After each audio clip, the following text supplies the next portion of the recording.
In the ordinary morning, Answer Meccano slithered gently into her room with a cup of coffee on a small tray. Mrs. Hanshaw was planning a visit to New York in the afternoon, and she had several things to do. First, I could not be trusted with Meccano, so after 1 or 2 sips, she stepped out of bed. The Meccano backed away, moving silently along the diamagnetic field that kept its hollow body half an inch above the floor, and moved back to the kitchen, where its simple computer was quite adequate to set the controls on the various kitchen appliances in order that an appropriate breakfast might be prepared. Mrs. Hanshaw, having bestowed the usual sentimental glance upon the cubic wrath of her dead husband, passed to the service of her morning ritual with a certain contentment. She could hear her son across the hall clattering through his, but she knew she need not interfere with him. The Meccano was well adjusted to see to it as a matter of course that he was showered, that he had on a change of clothing, and that he would eat a nourishing breakfast. The turbo shower she had installed the year before made the morning wash and dry so quick and pleasant that really she felt certain Dickie would wash even without supervision. On a morning like this, when she was busy, it would be necessary for her to do more than a casual peck on the boy's cheek before he left. She heard the soft chime the Meccano sounded to indicate approaching school time, and she floated down the forced lift to the lower floor, her hairstyle for the day only sketchily designed as yet, in order to perform that motherly duty. She found Richard standing at the door with his text reels and pocket projector dangling by their strap, and a frown on his face. "Say, Mom," he said, looking up, "I dialed the school's codes, but nothing happened." She said, almost automatically, "Nonsense, Dickie, I never heard of such a thing." "Well, you try." Mrs. Hanshaw tried a number of times. Strange, the school door was always set for general reception. She tried other coordinates. Her friends' doors might not be set for reception, but there would be a signal at least, and then she could explain. But nothing happened at all. The door remained an inactive gray barrier despite all her manipulations. It was obvious that the door was out of order, and only 5 months after its annual fall inspection by the company. She was quite angry about it. It would happen on a day which she thought petulantly of the fact that a month earlier she had decided against installing a subsidiary door on the grounds it was an unnecessary expense. How was she to know that doors were getting to be so shoddy? She stepped to the visiphone while the anger still burned. She said to Richard,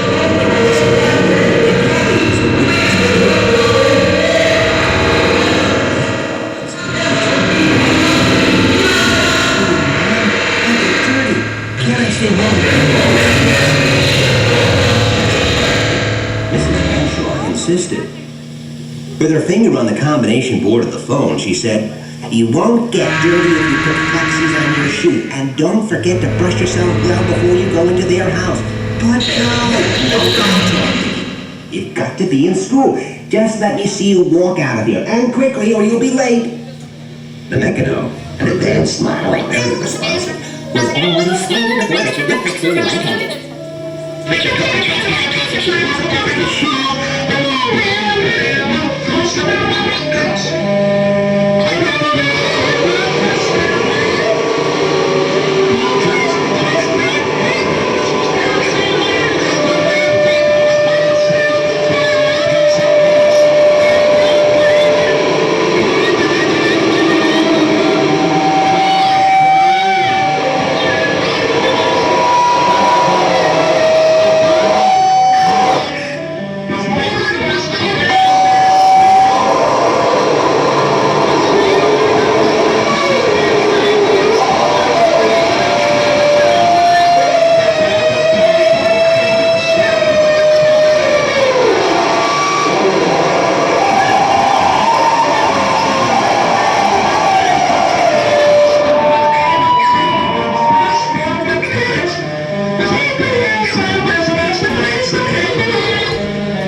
to send my son out to the neighbors through that thing.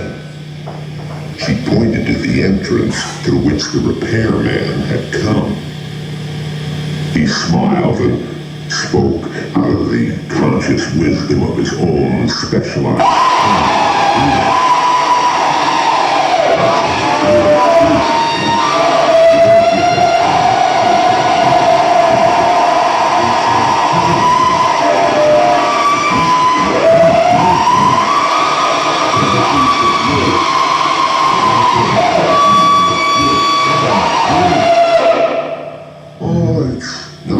Outside today, man, he said with the connoisseur-like air of one whose profession forced him into the open nearly every day. Sometimes you are pleasant, but I guess you want I should fix this here door, man, so I'll get on with it.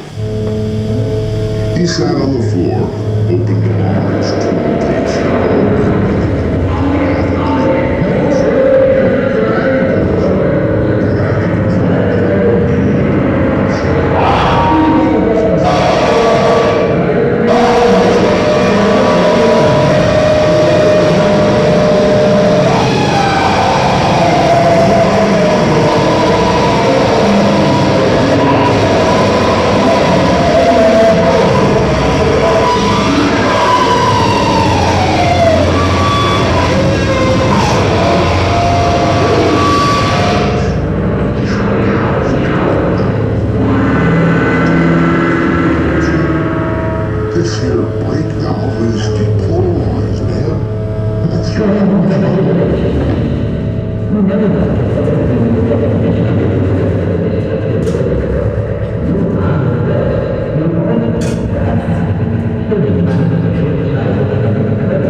You're going to come back in a different costume?